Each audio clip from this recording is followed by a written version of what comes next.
Friends, ధ్యానం చేయటానికి మన జీవితాల్ని త్యాగం చేయాల్సిన అవసరం లేదు. సన్యాసం తీసుకోవాల్సిన అవసరం అంతకంటే లేదు. ఎక్కడో అడవుల్లోకి వెళ్ళి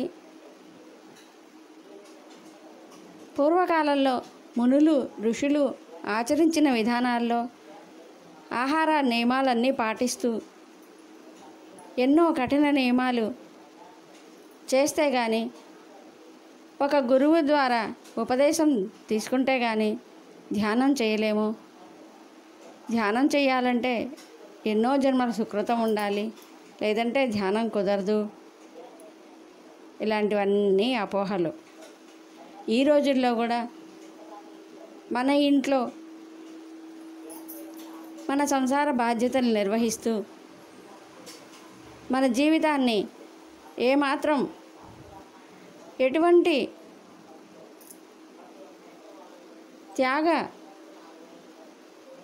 ఆహార నియమాలు ఏవి పాటించక్కర్లేదు. కేవలం మాంసాహారులు కాకుండా ఉంటే చాలు. అద్భుతమైన ధ్యాన దివ్య జీవితాన్ని గడపచ్చు అని చెప్పారు బ్రహ్మర్షి సుభాష్ పత్రిజీ.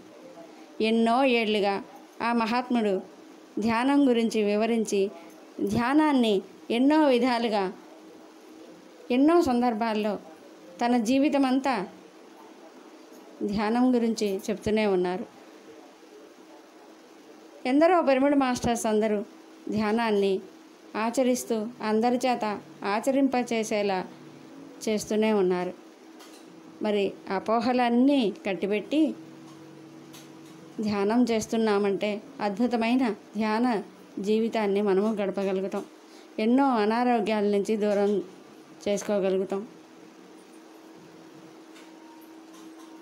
మన జీవితాన్ని ధన్యం చేసుకోగలుగుతాం. మన జీవితాన్ని ఇంకొకరికి ఆదర్శప్రాయంగా నిలుపుకోగలుగుతాం. మరి ఇలాంటివన్నీ అర్థం కావాలంటే పిఎంసి ఛానల్ చూడండి, ధ్యానాన్ని నేర్చుకోండి, అద్భుతమైన ధ్యాన జీవితాన్ని గడపండి. ఆ బుద్ధ పరమాత్ముడు కొన్ని వేల ఏళ్ల క్రితం చెప్పిన ధ్యానాన్ని మళ్ళీ ఇప్పుడు ధ్యానం అనేది దిశగా మనము వేద్దాం.